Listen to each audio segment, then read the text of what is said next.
जो देश के अंदर आज के हालात हैं, जो राष्ट्रीय चिंता का विषय बन चुके हैं, केवल भारत में चर्चा नहीं है, पूरे विश्व के अंदर चर्चा है कि हिंदुस्तान दुनिया का एक बड़ा देश है, G20 की इस समय अध्यक्षता कर रहा है और आज के विश्व में जो जुड़ा हुआ है, एक दूसरे पर निर्भरता है देशों की और द्वीपों की। अगर कोई भी घटनाक्रम होता है, स्वाभाविक है उस पर टिप्पणी भी होती है, सवाल भी पूछे जाते हैं। भारत के अंदर सीधी दो विचारधाराओं की लड़ाई चल रही है और देश एक चौराहे पर है। शायद आज़ादी के बाद हर संस्था को जो देश के संवैधानिक प्रजातंत्र को जिंदा रखती है, इतनी बड़ी चुनौतियां एक साथ नहीं आई। देश की संसद सबसे बड़े प्रजातंत्र की, ये केवल आज इस बार के सत्र का मैं जिक्र नहीं करना चाहता। पुरानी परंपराएं टूट चुकी हैं। जहां जिंदा चर्चा होती थी, विपक्ष के सवाल उठते थे, सरकार राजी होती थी, बहस होती थी, वो बंद हो गई है। टकराव का सीधा, मैं दोष की बात नहीं करता, जिम्मेवारी मौजूदा सरकार की है, सत्ताधारी दल की है। जिम्मेवारी सरकार की होती है कि देश की संसद चले, लोगों की अपेक्षा रहती है चर्चा हो, राष्ट्रीय समस्याएं, जनहित से जुड़े विषय उठें, और विपक्ष की एक भूमिका रहती है कि सरकार की जवाबदेही तय करे, वही एक मंच होता है। अगर सरकार सदन में बाधा डाले और सदन ना चले, एक सत्र नहीं कई सत्रों में किसी भी विषय पे चर्चा की मांग, उसको नकारा जाता है। समय आ गया, ये अंतराल की बात नहीं है कि फिर अगला सत्र आएगा उसमें क्या होगा। एक बड़ा सैद्धांतिक विषय है ये कि हम किस दिशा में जा रहे हैं। सरकार को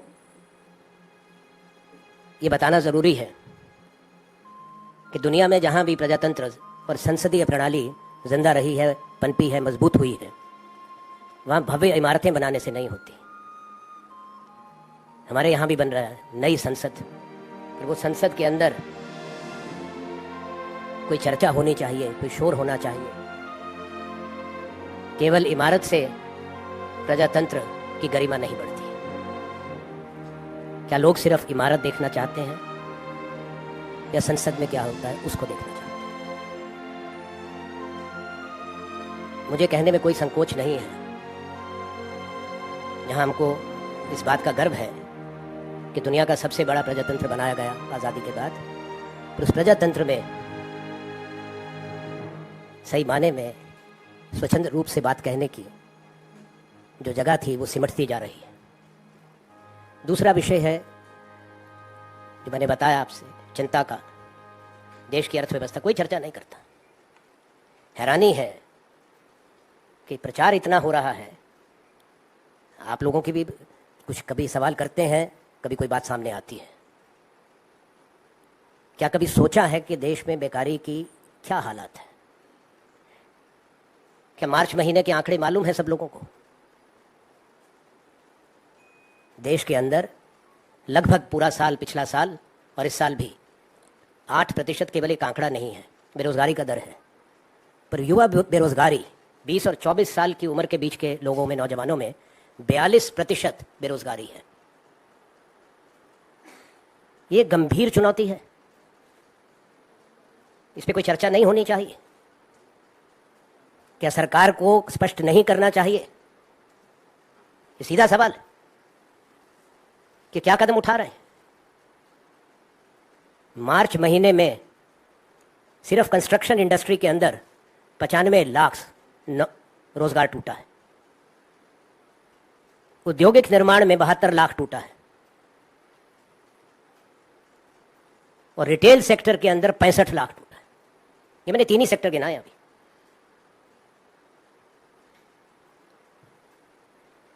तीसरा विषय जो चर्चित भी है कि हमारी यहाँ एक नियम और कानून पर देश चलता है। संवैधानिक प्रजातंत्र को एक बड़ी चुनौती है, खास तौर पे जब विपक्ष और विपक्ष के नेता निशाने पर रहते हैं।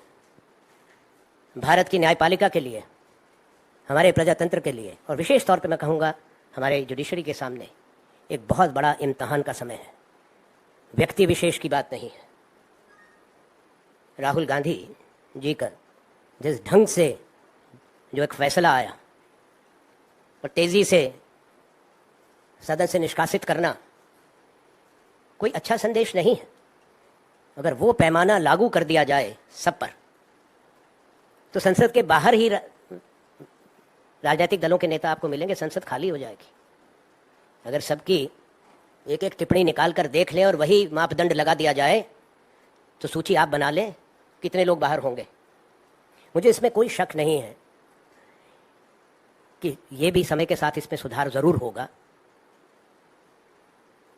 विस्तार में ना जाते हुए जो निर्णय गलत था वो निर्णय बदला ज़रूर जाएगा, पर उसका होना और ये घटनाक्रम अपने आप में एक गलत संदेश देता है। हमारे यहाँ जिस तरह से निर्णय हो रहे हैं और केवल किस कारण से, मेरे साथी इस पे बहुत बोल चुके हैं संगठन की तरफ से, मैं उस पर कुछ नहीं कहना चाहता।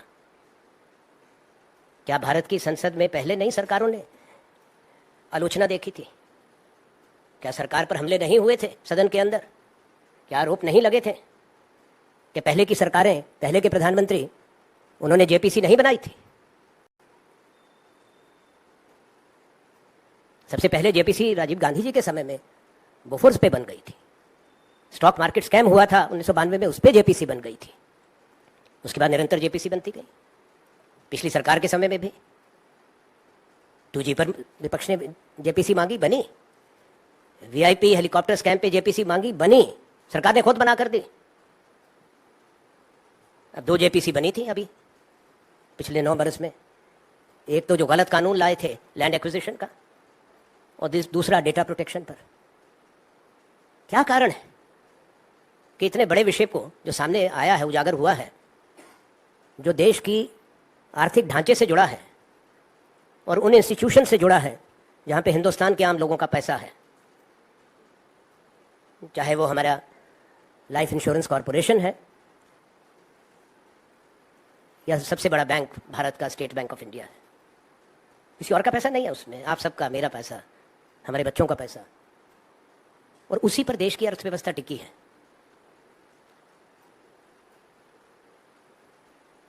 राजनीति के शोर में और जो माहौल है, मैंने जैसा जिक्र किया, इसमें कटुता है, टकराव है, बड़ी तस्वीर हम देखना छोड़ चुके हैं। शायद समय आ गया है, इस देश को गंभीरता से सोचना पड़ेगा एक कानून बनाने का, मोनोपोलीज को ख़त्म करने का। इतनी बड़ी खाई बन चुकी है अमीर और गरीब के बीच में, वो चर्चा का विषय देश